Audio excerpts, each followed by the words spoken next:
Question, how did I meet Joe? That's another chapter we want to go into, but it all started, how the good Lord works in strange and mysterious ways.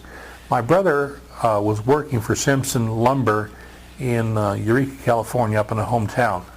And I don't know if he was laid off or he quit or whatever, but he ended up leaving there and joined PG&E in San Francisco, Pacific Gas and Electric, in April of 1961. And since I was in Sacramento, split off with a telephone company, when he moved into his apartment, I went down to see him on a weekend. And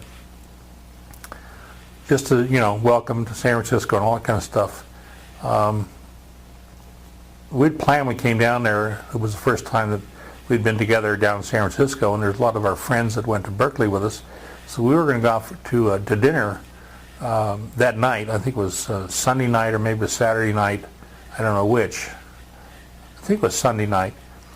And with the friends, and we haven't seen in a long time since we graduated from college. Well, since my brother was, not married, brand new to San Francisco, I thought, well, I have this name of this and phone number of the stewardess.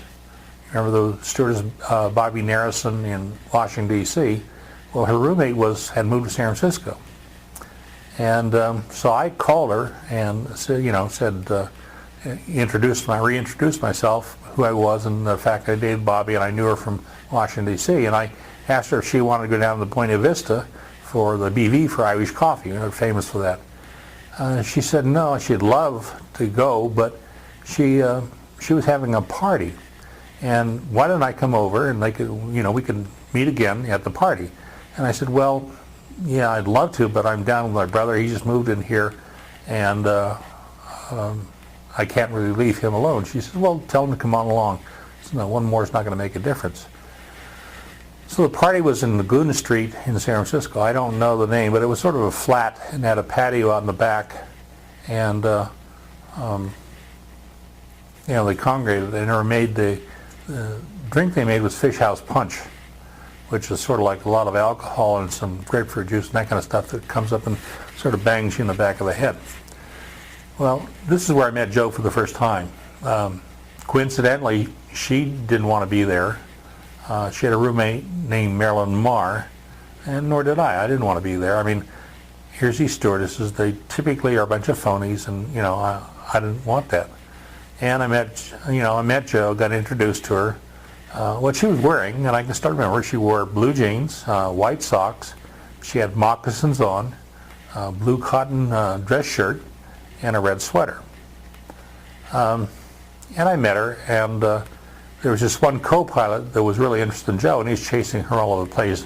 His name was Mac. And we were congregated out in the patio, and we were talking to people and all that kind of stuff. And eventually they moved inside, and somebody put some records on a phonograph or whatever, and they started dancing inside. Well, as it turned out, we went inside, and Mac, who was chasing Jo, said to my brother, he says, hey, dance with Jo. Mac says, I can't dance, so you dance with her, Bern. And my brother says, well, I can't dance, but my brother can, and that's me. And so I started dancing with Jo. And she's an excellent dancer, and I think I'm pretty good at it too. We just love to dance. I don't know if she had too much to drink or I had too much to drink, but anyhow, she sat down in my lap and gave me a couple of kisses. And I guess, I don't know if she was trying to get rid of Mac or what, but she said to me, well, why don't you come on over for dinner and I'll cook for you and your brother. She said, I got an excellent roast beef that we can cook that up. And I told her, I said, well, I've already made plans that I'm supposed to go out with these guys from college, and I really can't beg out of that and with my brother. So immediately, because in San Francisco, Jo thought, well, maybe this guy's gay, which I'm not. But anyhow, we talked, and I got her phone number, and the following weekend she was going to be busy, and so was I. So